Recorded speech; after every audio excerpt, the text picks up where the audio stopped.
NIM 선교회 임현성 목사의 복음과 삶 이야기.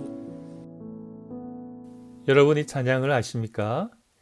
우리는 우연이라 하지만 하나님은 창세전이라 하시고, 우리는 노력이라 하지만 하나님은 은혜라고 하시네. 그분은 창조주이시며 그 이름은 하나님이라 하시고, 그 안에 모든 세상이 있고 과거와 현재도 그 안에 있네. 미래도 그의 것이니 그는 나의 주님, 예수는 그리스도, 그 언약으로 평생 부를 그 이름, 나의 주님 그리스도.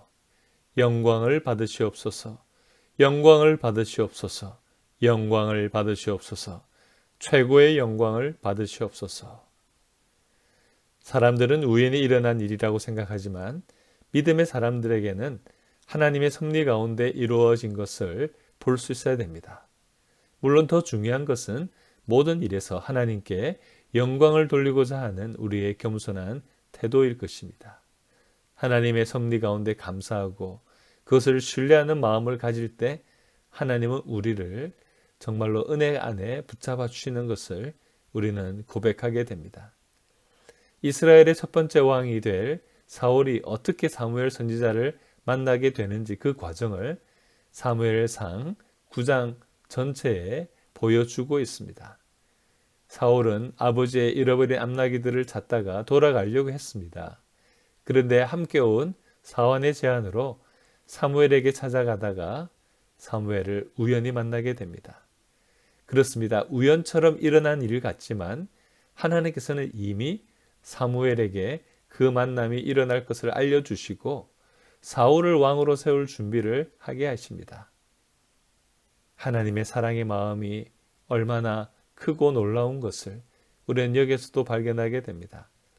하나님의 뜻과 마음에는 정말 세상 국가들처럼 왕을 세워달라고 하는 이스라엘의 모습을 하나님께서는 가슴 아파했습니다.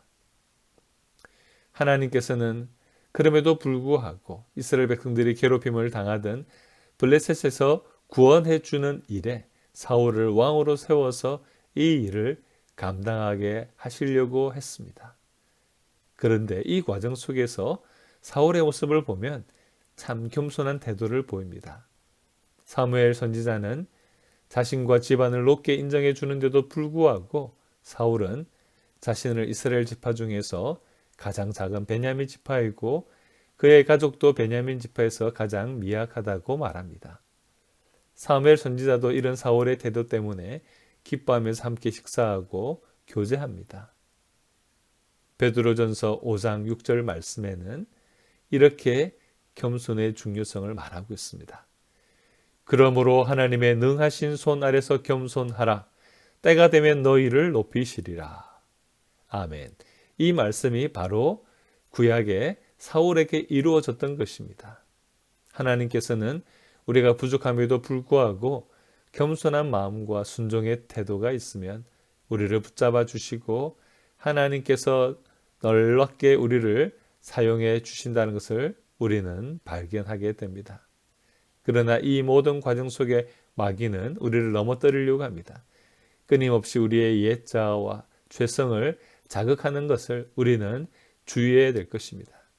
마귀는 하나님 앞에 교만하여 하나님을 대적한 존재가 되었습니다.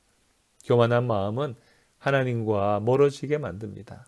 하나님께서 도와주신 것임에도 불구하고 자기 능력과 노력을 더욱더 중요하게 생각합니다. 결국 자신을 더 믿다가 하나님의 뜻에 불순종하고 자기 마음대로 하게 되는 것입니다. 우리는 끊임없이 우리 자아의 욕구와 싸워야 됨을 기억해야 합니다. 가정에서나 사회에서나 교회에서 늘 내 생각과 의지가 앞서게 되는 것을 경계해야 될 것입니다. 어제는 하나님의 뜻을 구하며 순종하려고 했지만 오늘은 다시 하나님의 일 속에 나의 욕구가 앞장서는 그런 유혹을 받게 됩니다. 여러분, 하나님 앞에 끊임없이 우리 자신의 모습을 돌아보며 겸손하기를 원합니다. 하나님 앞에 교만하게 할 때 우리는 넘어집니다. 그러나 하나님 앞에서 우리가 평생 동안 겸손하게 있다면 늘 주님이 우리를 붙잡아 주시고 함께 하실 것입니다. 여러분의 평생이 하나님 앞에 겸손한 가운데 아름답게 쓰임 받는 모든 분들이 되시기를 주님의 이름으로 축복합니다.